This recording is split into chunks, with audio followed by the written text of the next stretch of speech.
பிஸ்மில்லாஹிர் ரஹ்மானிர் ரஹீம். அல்ஹம்துலில்லா வல் ஆக்கிபத்தில் முத்தகீன். என் அன்புமிக்க அல்லாவின் நல்லடியார்களே, உங்கள் அனைவருக்கும் அல்லாவுடைய சாந்தியும் சமாதானம் உண்டாவதாக என்று கூறிக்கொண்டு, இன்று ஒரு சிறிய விஷயம், அதை ஒரு சிறு கதையோடு ஒப்பிட்டு உங்களிடம் பகிர்ந்து கொள்ளலாம் என்றிருக்கிறேன்.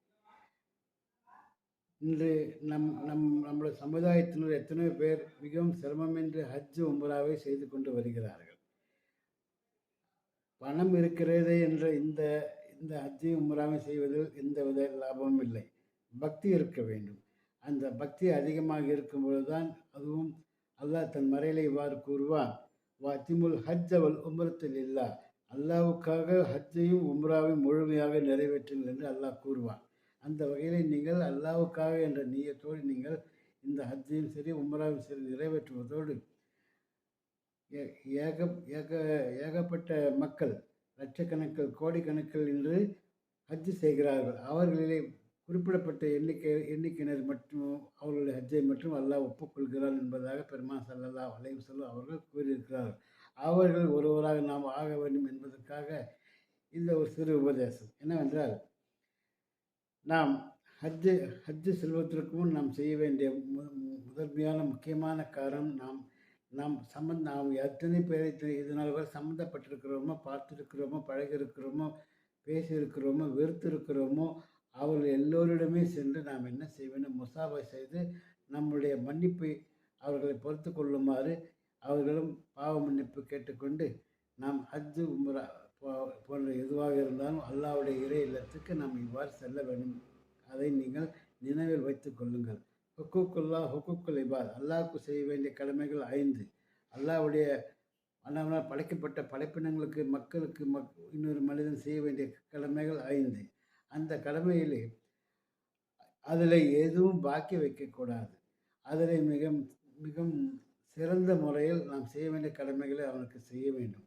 மேலும் ஏதாவது நாம் வருத்தமாக நடந்து கொண்டிருந்தால், தவறாக எண்ணி இருந்தால், தவறே செய்திருந்தாலும் அவர்களிடம் சென்று பாவ மன்னிப்பு கேட்டு முசாபா செய்து கொண்டு நாம் செல்ல வேண்டும். ஏனென்றால் இறுதி பயணம் அது. அங்கே நாம் நாம் நாம் அங்கே செல்லும் பொழுது மரணம் எந்த நேரத்திலும் வரலாம். நாம் அவ்வாறு மரணித்து விட்டாலும் அல்லாவிடம் நல்ல வகையிலே நமது ஹஜ்ஜை கபூலாக செய்து அல்லாஹ் நமது ஹஜ்ஜை ஏற்றுக்கொள்வான். நமது பாவங்களை மன்னித்து நல்ல விதமாக நமக்கு குறிப்பிடப்பட்ட எண்ணிக்கையில் நம்மையும் சேர்த்துக்கொள்வான். எனவே அந்த வகையிலே நாம் ஒவ்வொருவரும் சந்தித்த ஒவ்வொருவரிடம் என்னென்ன தவறு செய்தாலும் அவர்களிடம் பாவ மன்னிப்பு கேட்டுக்கூட செல்ல வேண்டும். அடுத்து ஒரு சிறு கதை ஞாபகம் வருகிறது. அந்த கதை இதோடு பொருந்தி போகும் என்று நான் நம்புகின்றேன். அதாவது ஒரு ஒரு மடத்திலே குரு என்ன செய்தார், அவருடைய சீடர்கள்லாம் வைத்து கொண்டு இருக்கும்போது அங்கே அந்த குரு அந்த சாலையை நடத்தி கொண்டு வரும்பொழுது, ஒரு முறை அவர்கள் எல்லாம் குருவிடம் சென்று, நாங்கள் மொத்தமாக என்ன செய்ய விரும்புகிறோம், புனித பயணம் செய்ய விரும்புகிறோம், தாங்கள் உத்தரவு கொடுங்கள் என்று அவருடைய உத்தரவுக்காக வேண்டிய பொழுது, அவர்கள் நல்ல விதமாக போயிட்டு வாருங்கள், எல்லா புனித ஸ்தலத்திலும் சென்று நல்ல விதமாக புனித நீராடி எல்லா பாவங்களையும் கழித்து விட்டு நல்ல விதமாக திரும்புவார்கள், மனிதன் என்று போகிறவர்கள் புனிதன் என்ற பட்டத்தோடு திரும்புவார்கள் என்று கூறிவிட்டு போகும் பொழுது ஒரே ஒரு பாவக்காயை அவர்கள் கையிலே கொடுத்து, நீங்கள் எந்தெந்த குளத்தில், எந்தெந்த கடலில், எந்தெந்த ஆற்றிலே மூழ்கிறீர்களோ, புனித நீராடுகிறீர்களோ, அங்கெல்லாம் உங்களோடு சேர்த்து இந்த பாவக்காயும் என்ன செய்யுங்கள், முக்கி எழுங்கள். எடுத்துக்கொண்டு அதை ஒன்றும் செய்து விடாதீர்கள். திரும்பி நீங்கள் வரும்போது என்னிடமே கொண்டு வந்து கொடுத்து விடுங்கள் என்று கூறிவிட்டார்.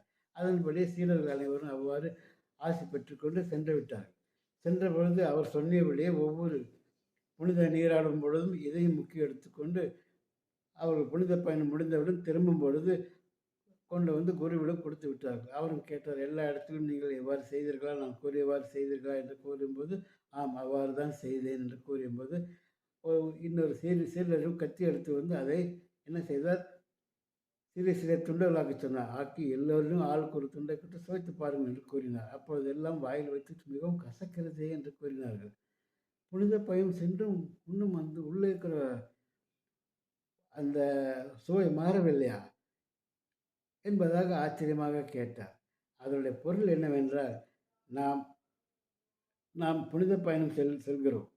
செல்லும் பொழுது நாம் உடலால் பரிசுத்தமானதாக ஆகிவிட்டோம் என்று நினைத்துக்கொண்டு நமது பாவங்களை கழித்து விட்டு வருகிறோம். ஆனாலும் உள்ளுக்குள்ளே இருக்கும் கெட்ட குணம், அந்த கெட்ட எண்ணம் இவைகளெல்லாம் அப்படியே இருந்தால் அந்த புனித பயணத்தினால் எந்தவித பலனும் இல்லை என்பது அவருடைய கூற்று. அதுபோலத்தான் நாமும் இறுதி இறுதி கடமையாக ஹஜ்ஜை செய்யும்போதும் சரி, உம்ரா செய்யும்போதும் சரி, நாம் எந்த சிறு உம்ரா செய்தாலும் சரி, இந்த பழக்கம் வந்துவிட வேண்டும். எல்லோரிடம் முசாபா செய்து பாவ மன்னிப்பு கேட்டுக்கொண்டு செல்வதோடு, அங்கே சென்று உடலால் மட்டும் சுத்தம் அடைவது முக்கியமானதல்ல. நாம் உள்ளமும் சுத்தம் அடைய வேண்டும். வந்தவுடன் நமது பேச்சு, நமது அமல், நம்மளது நடை, உடை, பாவனை எல்லாவற்றிலும் வித்தியாசம் இருக்க வேண்டும். முன்பு போலவே நாம் இது அந்த அந்த எண்ணத்தில் எந்த உள்ளத்தில் இருந்தும் அதை நீங்கள் பின்பற்றினால் எந்தவித பலனும் இல்லை. ஏனால் அல்லாஹு அலீமு பிஸாத்தி சுதூர் என்று குரானில் இறைவன் கூறுவான். அல்லாஹ் உங்கள் உடைகளையோ உடம்பை பார்ப்பதில்லை, மாறாக உங்கள் உள்ளத்தை பார்க்கிறான் என்பது போது உள்ளத்தை நீங்கள் பரிசுத்தமாக வைத்திருக்க வேண்டும். அதை ஒட்டடை எடுத்து சுத்தம் செய்து மிகவும் இறைவனுக்கு பிடித்தமான முறையில் அதை வைத்துக்கொண்டு பழக வேண்டும். எனவே இதை சுத்தம் செய்வதற்கு உங்களுக்கு ஏற்கனவே ஒரு பொருள் இருக்கிறது என்று கூறியிருக்கிறேன். பெருமான் ஸல்லல்லாஹு அலைஹி வஸல்லம் கூறிய ஒன்றுதான். நாம் ஜிக்ர் செய்வதால் நமது உள்ளம் தூய்மையடையும். அலா பிஸ்ஸிக்ரில்லாஹி தத்மஇன்னுல் குலூப் என்று அல்லாஹ் கூறுவான். நீங்கள் அல்லாஹ்வை ஜிக்ர் செய்வதால் உங்கள் இதயங்கள், உங்கள் உள்ளங்கள் சாந்தி அடைகின்றன, சமாதானம் அடைகின்றன என்று கூறுகிறார். எனவே அத்தகைய சிறப்பான ஒரு ஜிக்ரை செய்யும் பழக்கத்தை ஏற்படுத்திக் கொள்வது நமது நாவும் உள்ளமும் உள்ளமும் சுத்தமடையும்.